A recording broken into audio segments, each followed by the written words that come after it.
subsídios. Lições Bíblicas Adultos. Lição 13. Perseverando na fé em Cristo. Olá, pessoal. Seja bem-vindo à última e a 13ª lição desse trimestre.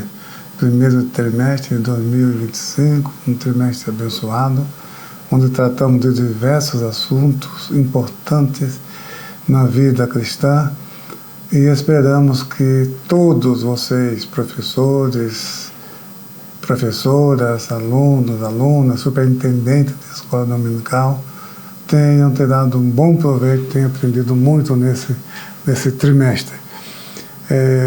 Esse é o terceiro comentário que eu escrevo, pela graça de Deus, para as lições bíblicas voltados para a apologética. Em 97, em 2006 e agora em 2025. Muito bem. E essa lição tem por título Perseverando na fé em Cristo. E com isso a gente fecha o trimestre com chave de ouro.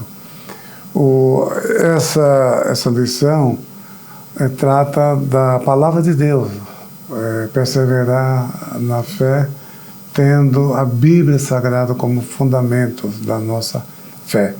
As religiões mundiais e os movimentos dissidentes delas possuem diversos escritos sagrados. No cristianismo, a fonte de autoridade é a Bíblia Sagrada.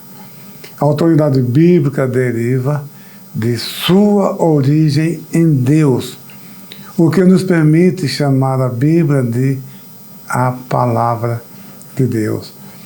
E isso encerra a superioridade das Escrituras como plena e total garantia de infalibilidade. Mas, infelizmente, não falta quem indevidamente reivindica essa autoridade ou até mesmo acima das Escrituras Sagradas. Então, as religiões, principalmente as religiões não cristãs, têm seus escritos sagrados. Os muçulmanos têm o Alcorão, o hinduísmo tem os Vedas e assim por diante. Mas para o cristianismo é a Bíblia Sagrada. Mas depende, tem ramos do cristianismo que tem outra fonte de autoridade além da Bíblia. Eu estou falando do cristianismo evangélico, nesse sentido. Porque os católicos têm o magistério, consideram a patrística com a mesma autoridade da Bíblia.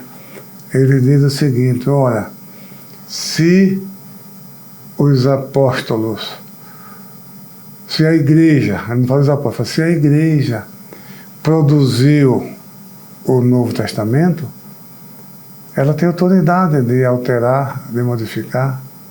Só que essa é uma premissa falsa. Uma premissa falsa porque não foi a igreja que produziu o Novo Testamento. A igreja, ela divulgou, ela tornou a Bíblia pública. Ela não é ela que produziu. Quem produziu o Novo Testamento foram os apóstolos. E esses apóstolos, eles não se apresentam como apóstolos da igreja. Ele fala apóstolo de Jesus Cristo.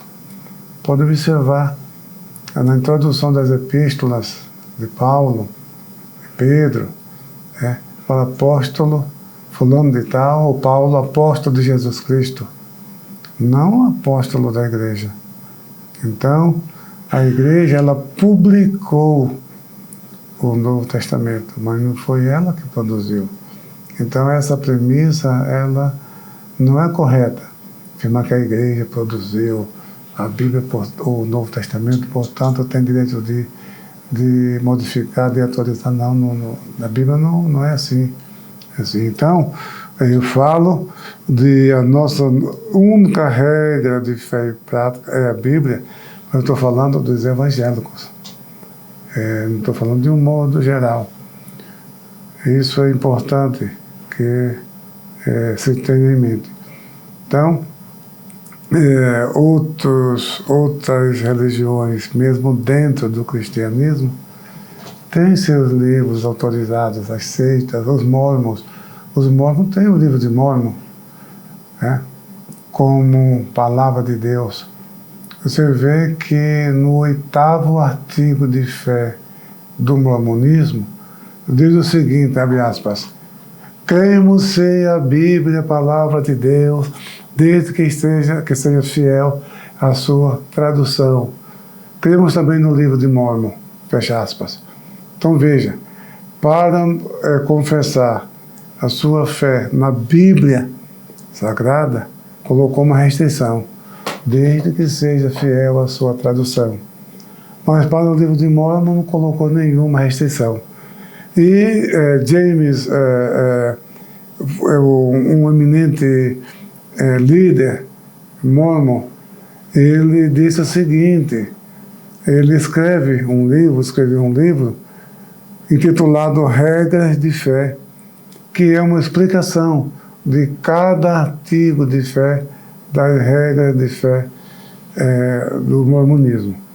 Então, ele diz ali que não há nenhuma versão da Bíblia fidedigna. Então, veja, se o 8º artigo de fé fala cremos ser a Bíblia a palavra de Deus, desde que seja correta a sua tradução, e depois um eminente líder mormon escreve dizendo que não há nenhuma tradução fidedigna, então, em outras palavras, está dizendo que não crê na Bíblia.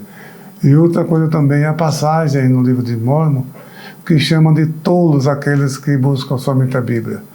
Então, é um desafio nosso para mostrar a essas pessoas que a Bíblia é a única revelação de Deus escrita para a humanidade. Muito bem.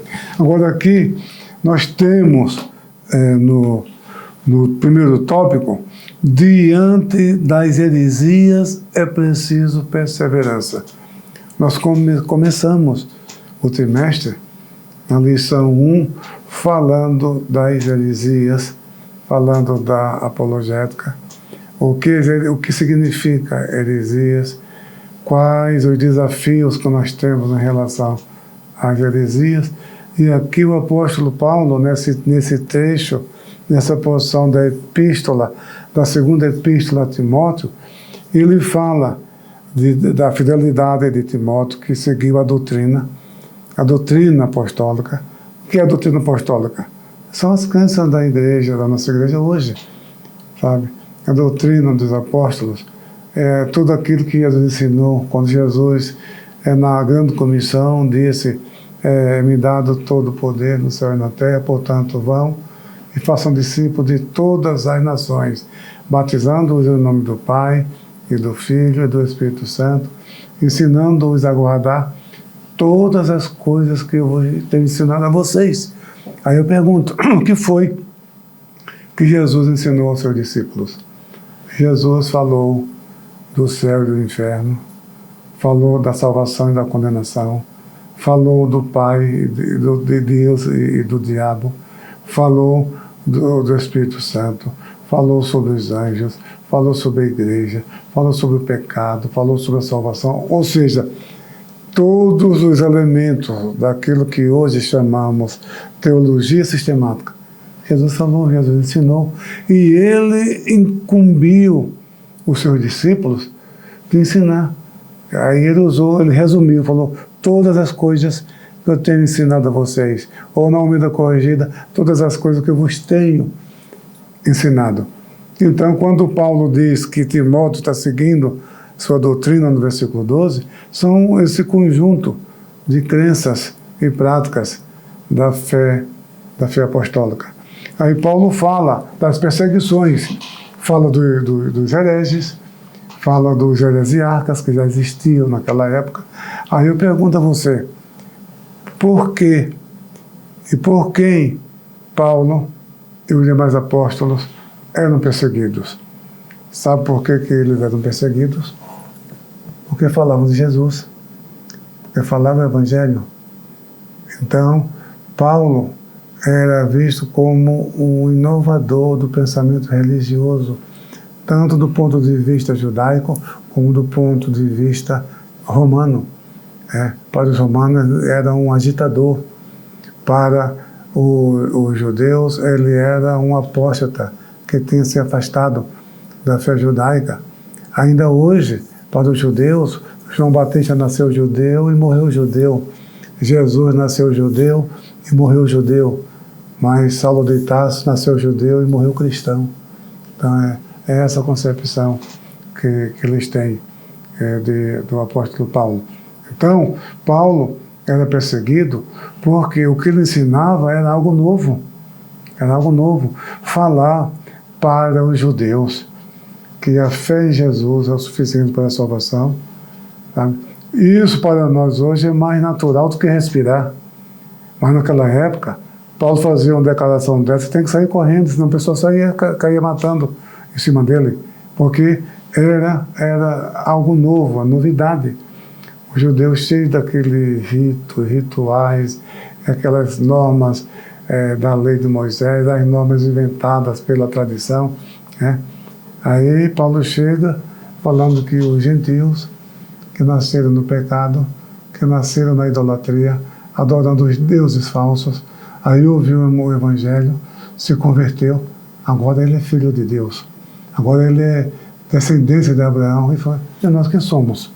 Então Paulo era visto não somente como destruidor da tradição dos seus antepassados, como também um apóstata, que havia se apostatado da fé cristã. E além disso era acusado também de ensinar os judeus contra a lei de Moisés. E Paulo nunca ensinou isso. Já falamos aqui, quando falamos nós somos cristãos, na lição 2, que Paulo dizia que fique cada um na vocação em que foi chamado. Um judeu se convertia a judeu, se convertia ao Senhor Jesus, continuava judeu. E até hoje em Israel, uma vez estava visitando uma igreja, uma sinagoga messiânica na Galileia, e perguntamos para o pastor daquela igreja, não sei se fala pastor rabino ou rabino pastor, tá? Como que era a situação dele. Ele falou, não, as autoridades de Israel nos consideram judeus. Não é porque somos messiânicos que deixamos de ser judeus. Tá? Então, eles, mesmo messiânicos, eles são judeus. Eles não precisam abandonar a sua cultura para seguir Jesus. Não, Jesus não exigiu isso de nenhum deles. Jesus também era judeu. Então, o que acontece é que Paulo, quando trouxe a doutrina de a graça, salvação pela graça, por meio da fé, que não precisa de todo aquele ritual para ir para o céu, para ser salvo, isso parecia escândalo para aqueles judeus. Então, ele era perseguido pelos judeus, também era perseguido pelos gentios, porque se recusava a dizer que serve a Senhor, que recusava participar do culto aos ídolos, ensinava o povo, os novos convertidos, a se afastarem da idolatria, e isso gerava perseguição.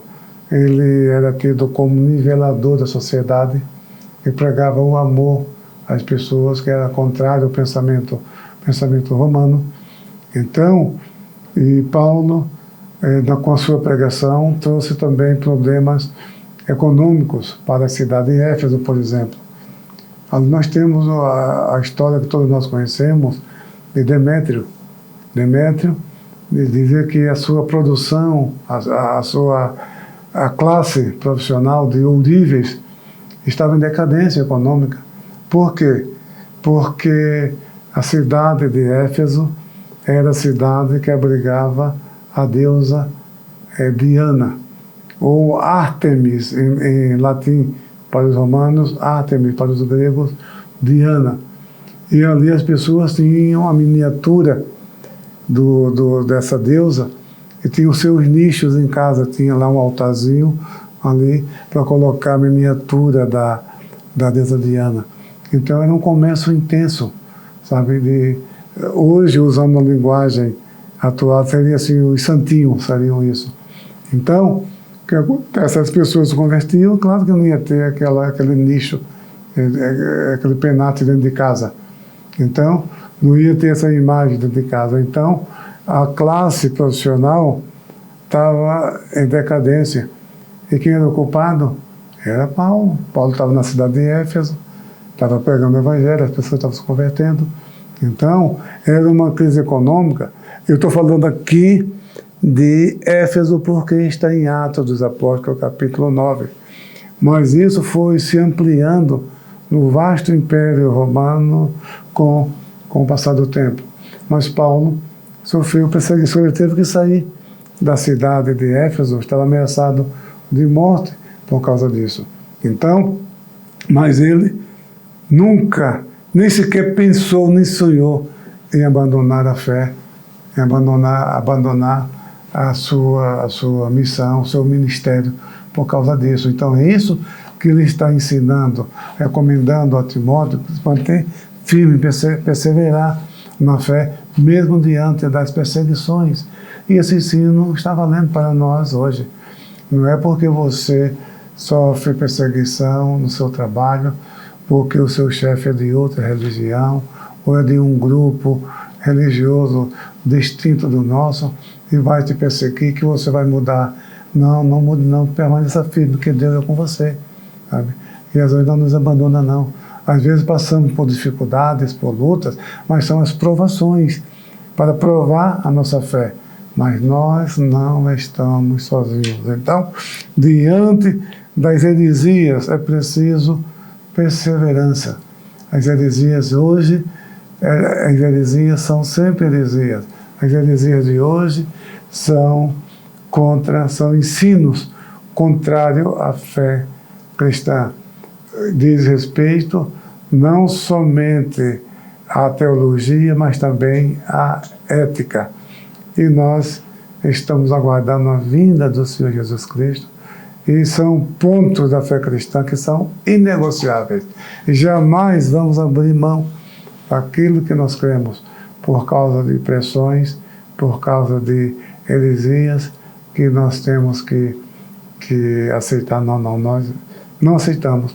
Mantemos amizade, mantemos respeito, somos fiéis aos nossos patrões, aos nossos chefes no trabalho, cumprimos a nossa parte, fazemos tudo de acordo com a norma da empresa, de acordo com a norma do patrão, mas ceder jamais.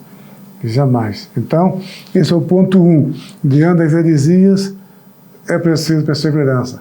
Paulo falou, e dá até a entender pela linguagem dessa passagem, porque Paulo esteve na Galácia do Sul, em Listra, Icônio, Derbe, na sua primeira viagem missionária, juntamente com Barnabé. Na segunda viagem missionária, que ele passou pela região para rever os irmãos, visitar as igrejas que ele havia plantado junto com Barnabé, primeira viagem missionária, e diz lá em Atos 16 que ele conheceu Timóteo, e diz que os irmãos deram bons testemunhos de Timóteo. E o texto, Lucas diz ali, que a mãe dele era judia e o pai era grego.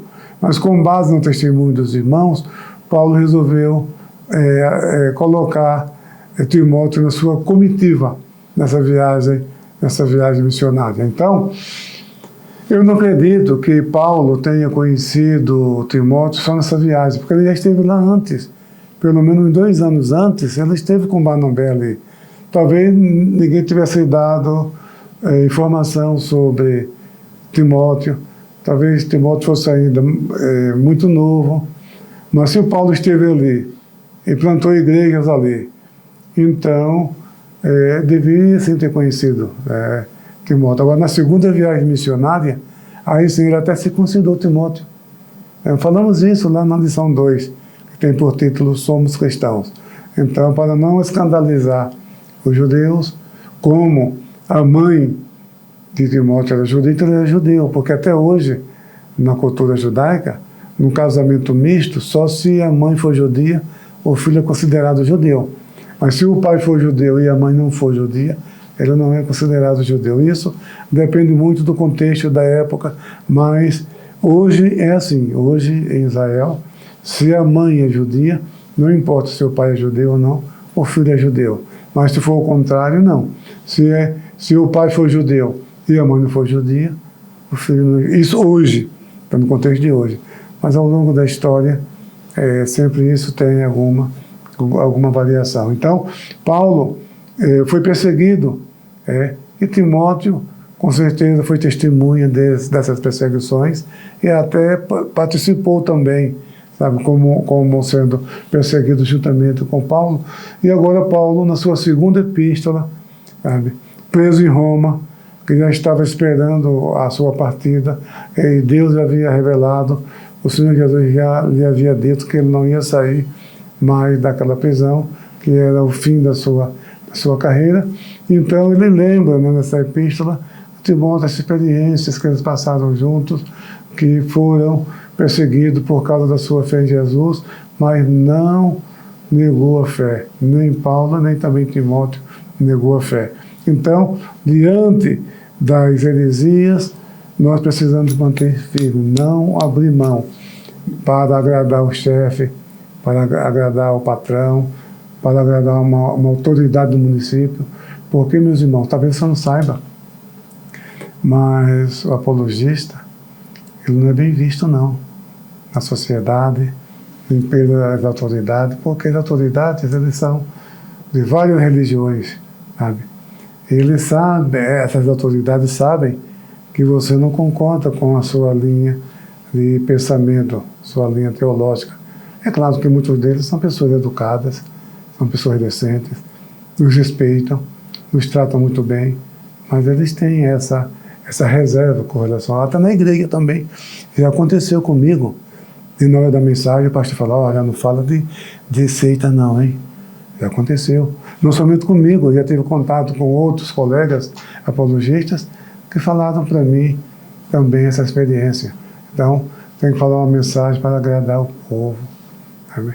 Não é que o povo precisa ouvir, mas que o povo quer ouvir. Infelizmente, ainda existe isso. Não é maioria, mas ainda existe isso. Mas, meus irmãos, podemos dizer, como disse o apóstolo Paulo, não fui desobediente à visão celestial. Aquilo que o Senhor Jesus mandou falar, eu falo. Claro, não precisa agredir ninguém, não precisa atacar ninguém, não precisa desrespeitar ninguém, mas temos que falar a verdade com amor, dentro da palavra de Deus e na direção do Espírito Santo. Muito bem. O segundo tópico, aprendendo, sendo inteirado e sabendo, né? Então, o importante, de quem você aprendeu as suas crenças e práticas, suas doutrinas? Nós aprendemos diretamente das Escrituras Sagradas. Muitos que nasceram no lar cristão receberam dos pais, e na escola dominical, no período da infância. Eu fui criado na escola dominical. Eu me lembro da lição até hoje da minha infância. Professor de escola dominical. Me lembro até hoje. Então, muitos que nasceram num lar evangélico, foram criados num lar evangélico, recebeu essa herança espiritual sólida, como Timóteo recebeu. Paulo disse que ele recebeu da sua avó Lloyd e da sua mãe Eunice, uma herança espiritual sólida. E muitos entre nós, em nossa igreja, também receberam dos seus pais, nós recebemos de nossos pais essa doutrina sadia, mas não são todos assim. Muitos vieram para a nossa igreja, mas vieram de lares de diversas religiões, de diversos tipos de crenças, de diversos tipos de práticas. E essas pessoas passaram a ter a vida moldada já pela palavra de Deus, já na fase adulta. Mas ela tem consciência de quem aprendeu as crenças e práticas que essas pessoas professam na atualidade. E Paulo lembra que Timóteo recebeu dele mesmo, do próprio Paulo, do próprio apóstolo Paulo. Se ele foi companheiro de Paulo, fez parte da comitiva de Paulo, aprendeu com o apóstolo Paulo muita coisa, mas também uma parte veio do lar, e está escrito, abre aspas, ensina o menino no caminho que deve andar, e quando envelhecer, nunca mais se desviará dele, fecha aspas. E isso é um fato, ensinar o menino ou a menina, a criança, vamos usar o termo criança que já engloba os dois sexos, masculino e feminino, no caminho que deve andar, e nunca mais vai se desviar dele. Muito bem. Agora, o apóstolo Paulo fala também da Escritura, que ele chama de Sagradas Letras. É um nome alternativo daquilo que hoje conhecemos como Bíblia Sagrada. Aí ele lembra que ela é inspirada por Deus e é útil para ensinar, para redarguir, para corrigir, para instruir em justiça, para que o homem de Deus, o obreiro, o líder, sejam perfeito e perfeitamente instruído para toda boa obra. Aqui nós temos uma passagem muito importante, onde afirma com todas as letras que a Bíblia Sagrada é inspirada por Deus.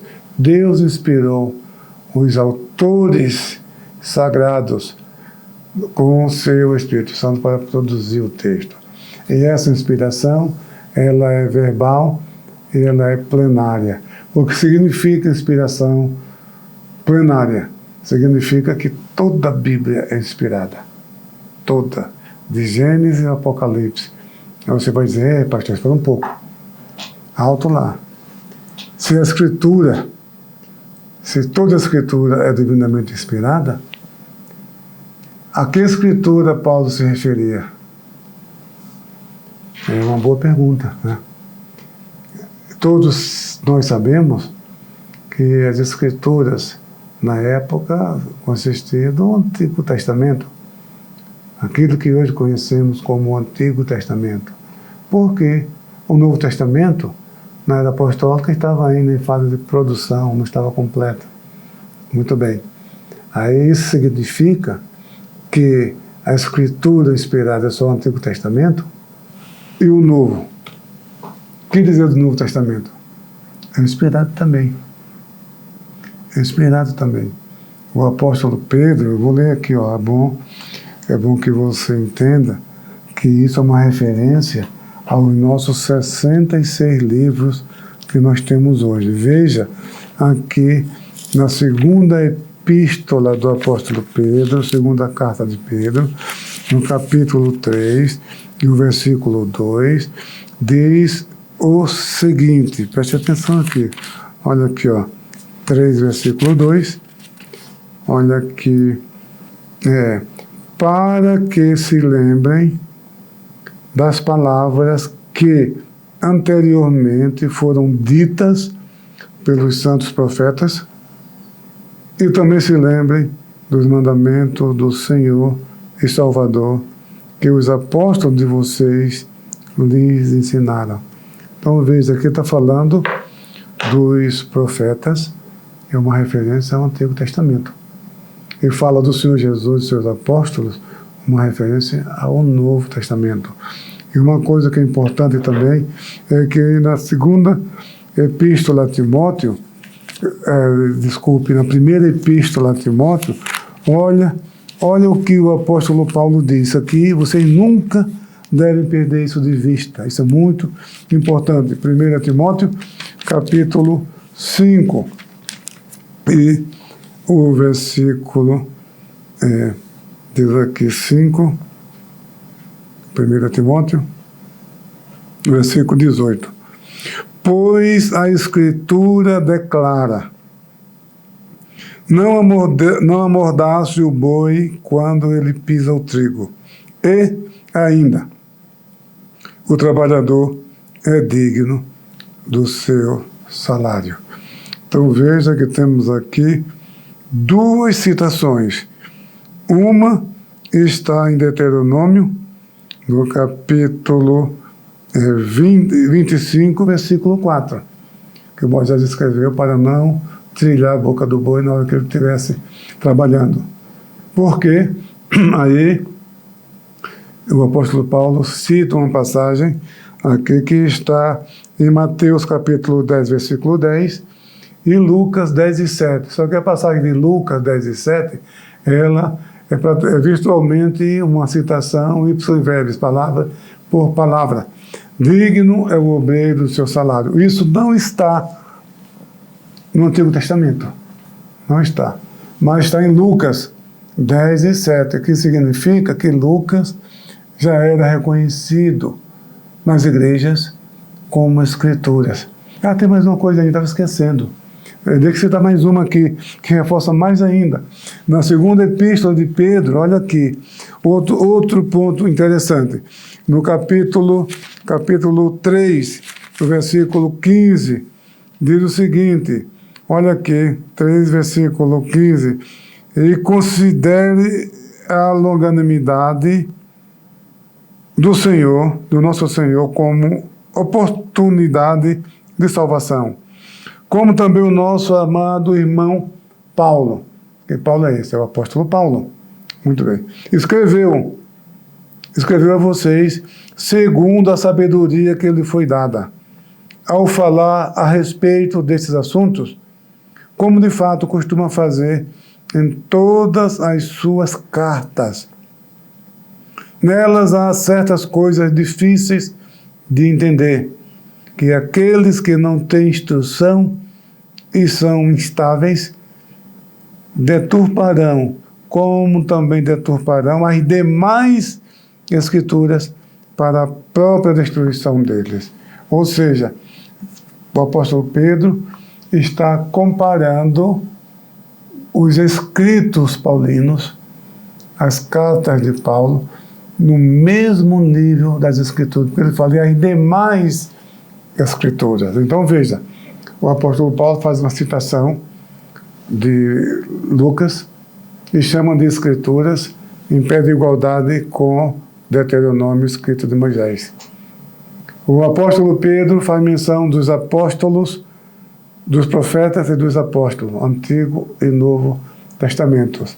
E o apóstolo Pedro diz aqui, novamente, que os indoutos, inconstantes, as pessoas que têm problemas de ordem espiritual, deturpam, distorcem os hereges, vamos assim dizer, os escritos paulinos para a sua própria perdição, e isso faz também com as cartas de Paulo e as demais escrituras.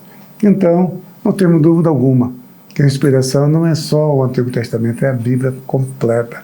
São os 66 livros das Escrituras Sagradas. E para finalizar, quero ir para o tópico 3, tendo as Escrituras como fundamento. Então, a Bíblia é a nossa regra de fé e prática. Nós temos aqui a declaração de fé, está aqui. Todos os crentes devem ter para conhecer as nossas crenças e práticas. Ela tem autoridade na nossa vida? Tem um certo nível de autoridade, porque a autoridade primária é a Bíblia Sagrada. A Bíblia é a palavra de Deus, a única revelação de Deus escrita para a humanidade, é o manual de Deus para a vida humana. Todos os seres humanos devem seguir este livro. Por quê? Porque somente Deus conhece e sabe o que é melhor para as suas criaturas, principalmente para os seres humanos. Então é muita falta de sabedoria, é loucura substituir a palavra de Deus por pensamentos de influência, formadores de opinião da mídia, por deportistas, políticos, pessoas carismáticas que têm um certo nome na sociedade. Não é a palavra de Deus. É a palavra de Deus a única regra de fé e prática. E somente Deus sabe o que é bom para suas criaturas. Se você não usa de maneira correta o manual do seu equipamento eletrônico, vai danificar o seu equipamento. Você compra uma geladeira E o manual diz que você deve ligar aquela geladeira na tomada 110. Aí você vai e liga na tomada. Eu digo, não, esse manual não está bom, sabe? Esse manual está errado, está obsoleto, está atrasado. Não vou seguir isso aqui não. Vou fazer do meu jeito. Aí você vai na tomada 220, vai estourar, tá certo? E isso, eu estou dando essa ilustração grotesca para que você entenda que é isso que a humanidade está fazendo. Não, a Bíblia está errada, a Bíblia foi escrita há muitos anos, a Bíblia está desatualizada, Deus não está preocupado com aquilo que nós praticamos. Tudo mentira, tudo errado. A Bíblia é o livro mais atual do mundo, é a palavra de Deus, ela é viva e eficaz e penetra até a divisão da alma e dos espíritos. A Bíblia é a palavra de Deus, ela transforma vidas e ela revela a vontade de Deus. E somente Deus sabe o que é melhor para as suas criaturas. E jamais venha substituir a Bíblia por qualquer outra literatura, por qualquer orientação de coach, qualquer orientação de filósofo, de gente que está aí na mídia, influência. Não, é a palavra de Deus, a única revelação que Deus escrita para a humanidade. Ela é o nosso fundamento. Agora, é claro, precisamos aprender, entender o que está escrito, conhecer o mínimo de interpretação, porque é um livro complexo, foi produzido, a sua última escrita tem cerca de 2000 anos, mas mesmo assim é um livro atual. Precisamos sim de comentários bíblicos, de um livro como esse, em defesa da fé cristã, sabe? De uma revista de escola dominical como essa. Depois dessa já temos o novo trimestre, novos temas, são estudos da palavra de Deus, e isso não termina nunca. Então, nós precisamos de estudos, de comentários sobre a Bíblia, estudos bíblicos para compreender os textos bíblicos, conhecer a palavra de Deus, o pensamento de Deus, a vontade de Deus para a nossa vida. Então, a leitura da Bíblia em si já não é pouca coisa. Só a leitura da Bíblia leva você a aprender muita coisa. Mas é bom ter mestres, por isso que a Bíblia diz, o apóstolo Paulo ensina, que Jesus Cristo deu mestre para a sua igreja, para instruir o povo. Mas esses escritos, lição de escola dominical, livros de ensinos bíblicos, de ética, de teologia, eles não têm a autoridade da Bíblia, mas são ferramentas importantes para nos ajudar a compreender a palavra de Deus. Agora, a Bíblia é a fonte primária número 1. Os credos são a fonte primária número 2. Quem são os credos? Abre aspas. Os credos são interpretações precisas e autorizadas das Escrituras. Fecham aspas. Então, é uma autoridade, porque os credos são aceitos pelas diversas tradições cristãs, né? Mas a sua autoridade deriva da Bíblia Sagrada. Portanto, os credos têm uma autoridade secundária. E as confissões de fé? A declaração de fé da Assembleia de Deus é uma confissão de fé. E a confissão de fé é, na verdade, um credo mais elaborado. Podemos dizer assim. As confissões são um credo mais elaborado e mais restrito a uma denominação ou até um país, a uma região, por causa da legislação. Cada país tem sua constituição, tem sua legislação, e às vezes é a mesma denominação, mas está no outro país, e o credo e a confissão de fé precisa de um ajuste, e nem sempre é possível a mesma confissão de fé sem nenhuma alteração. Muito bem, essa autoridade é terciária. Então, por quê?